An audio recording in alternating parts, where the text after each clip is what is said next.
Hey everyone, and welcome back for another deep dive with us. Today we're going to be tackling something that I think is pretty essential for anyone who's ever dreamt of, strolling along the Seine Yeah. or just experiencing the magic of Paris, and that is communicating in Paris. So we've got some excerpts from a guide all about the language and culture of, well, you guessed it, the City of Lights. So are you ready to swap out those awkward traveler moments for smooth Parisian interactions? Let's dive You in. know what's really interesting about this is that even as our world is becoming, increasingly globalized, French in Paris isn't just like the official language, it's the everyday language. So you're much more likely to encounter, government documents or signage in French than you are in English. And let's be real, ordering that perfect pain au chocolat might require you to dust off those high school French skills. It's true. It's so easy to picture Paris through this really romanticized lens, right? But the reality is that French really is the key to unlocking a deeper experience in the city. Now, I know a lot of us like to turn to English as our travel lifeline, but our source suggests that it might not be as universally spoken as you might think. Yeah, you're absolutely right. Well, you can definitely get by with English in those, heavily touristy areas. Venturing off the beaten path into those charming little side streets, those are the spots you really want to see. They might require a little more linguistic flexibility. So it's like English is your safety net when you're at the Louvre or near the Eiffel Tower. But once you start exploring those hidden gems, you're really entering a different linguistic landscape. I guess it makes you wonder, why is that? Is it simply a matter of exposure to tourists? Or are there some deeper cultural factors at play there? Well, think about it this way. Paris has this really rich history of linguistic purism. And there's a certain amount of pride associated with preserving the French language. Now, this isn't to say that Parisians are unwelcoming at all.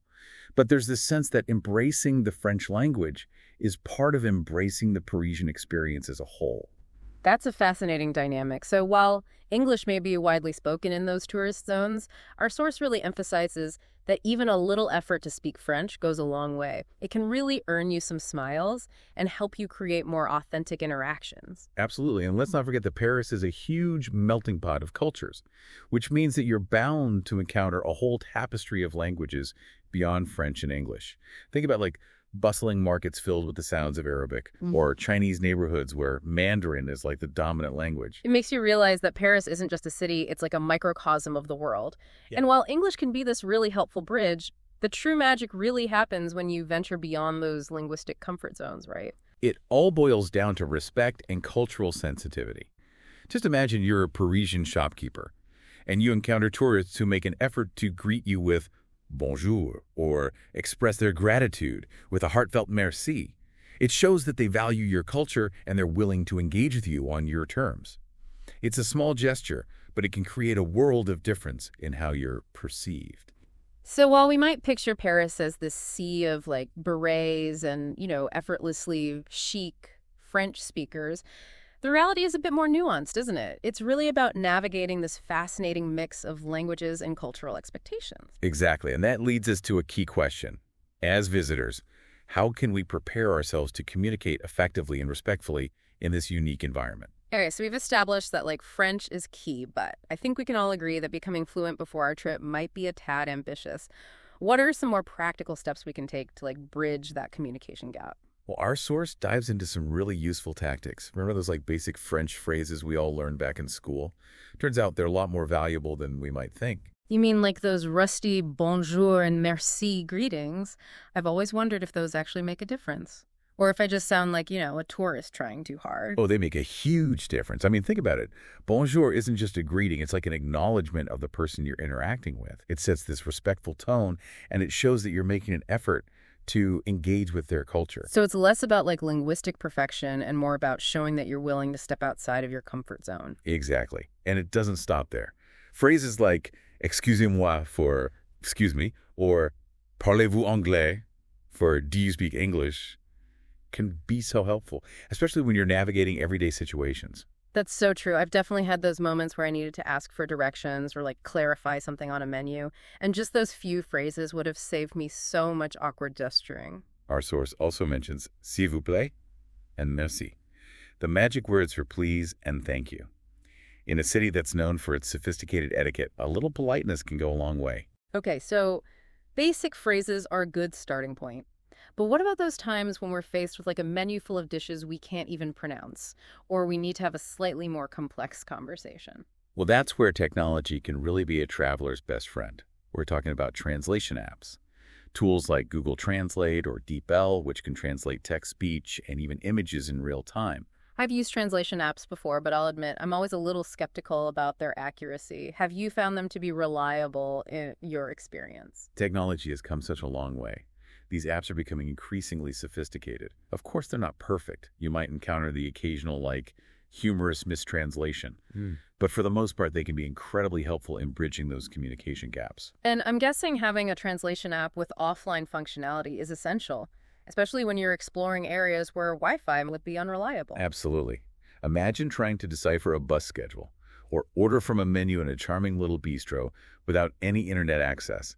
Downloading those language packs beforehand can be a lifesaver. It's all about being prepared right. So we've got our basic phrases, our trusty translation apps, but is there anything else we should keep in mind when it comes to communicating effectively in Paris? Yeah, there's one aspect our source touches on that's particularly important. Understanding Parisian communication styles.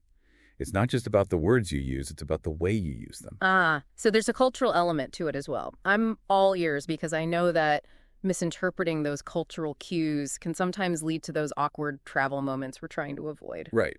Parisians are known for their directness, which can sometimes be perceived as abrupt, especially if you're coming from a culture where indirect communication is the norm. So, for example, if a shopkeeper gives a short-to-the-point answer, it's not necessarily meant to be rude, it's just their way of being efficient. Exactly. It's important not to take it personally.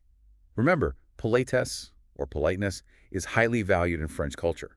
It's about respecting boundaries, using formal greetings, and expressing gratitude.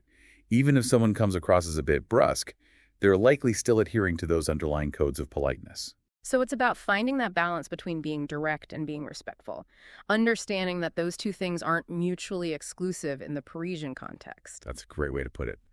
And this brings us to an interesting point that our source highlights. Yeah. Even with all the tools and strategies at our disposal, there's an element of embracing the unexpected when it comes to communicating in Paris. Oh, I love that idea. It's like acknowledging that even with the best preparation, we're bound to encounter those moments where we're lost in translation. And that's all part of the adventure. Precisely. Think about it. Those moments of miscommunication can actually lead to some of the most memorable travel stories. They force us to think creatively, rely on nonverbal cues, and maybe even learn a few new words in the process. So it's not about striving for perfect communication. It's about embracing the journey and the learning process that comes with it.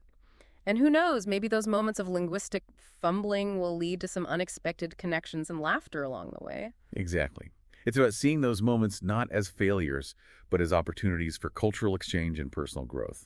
So as we kind of wrap up our Parisian communication deep dive, it feels like we've uncovered a lot more than just like basic phrases and translation apps, right? Yeah, we really have. We've delved into the nuances of a culture where language is so deeply intertwined with identity and respect. It's true. It's like we've been given this little glimpse into the Parisian psyche, understanding that communication is about so much more than just like conveying information. It's about connecting on a human level. Yeah, and as we've discussed, the connection doesn't require linguistic perfection.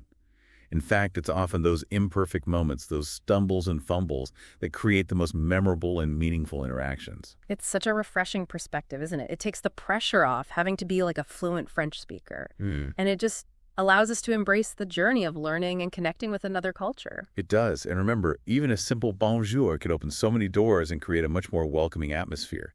It's about showing that you're willing to meet Parisians halfway, to acknowledge and respect their language and their culture. And as we've learned, those seemingly small gestures can have this like ripple effect, fostering this sense of mutual understanding and appreciation. It's about transforming those potentially awkward encounters into opportunities for genuine connection. Exactly. And it's also about recognizing that language is this living, breathing thing, constantly evolving and adapting to the world around it. And Paris, with its rich linguistic tapestry, is a true testament to that evolution. So for anyone listening who's feeling maybe a little intimidated by the prospect of communicating in Paris, what's like the one piece of advice you would offer? I would say embrace the challenge. Don't let that fear of imperfection hold you back. Pack those essential phrases, download those translation apps. But most importantly, pack an open mind and a willingness to learn. See those moments of miscommunication not as obstacles, but as opportunities to step outside your comfort zone and really connect with the heart of Parisian culture. Beautifully said. I think we can all agree that this deep dive has equipped us with the tools and the insights we need to navigate the Parisian linguistic landscape with confidence and respect. So, to all of our listeners out there, as you prepare for your Parisian adventures, remember bonjour is your passport to a world of possibilities. Au revoir and bon voyage.